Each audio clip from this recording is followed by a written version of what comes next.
Islamic quotes. These quotes have the potential to touch hearts, inspire positive change, and foster a stronger connection with Allah and fellow human beings. Quotes on gratitude and contentment.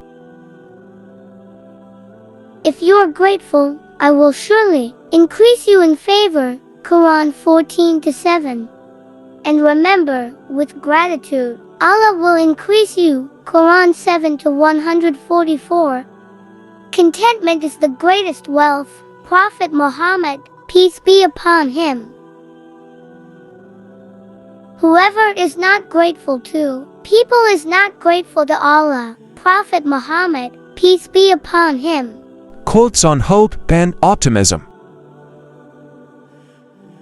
Do not despair of the mercy of Allah. Quran 39-53.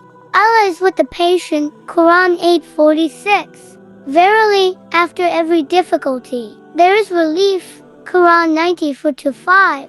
Optimism is a sunnah. Prophet Muhammad, peace be upon him. Quotes on character and morality. The best among you are those who have the best character. Prophet Muhammad, peace be upon him. Do not speak harshly or rudely. Prophet Muhammad, peace be upon him. The believer is kind and gentle, for there is no goodness in one who is neither kind nor gentle. Prophet Muhammad, peace be upon him. The best of people are those who are best in character. Prophet Muhammad, peace be upon him.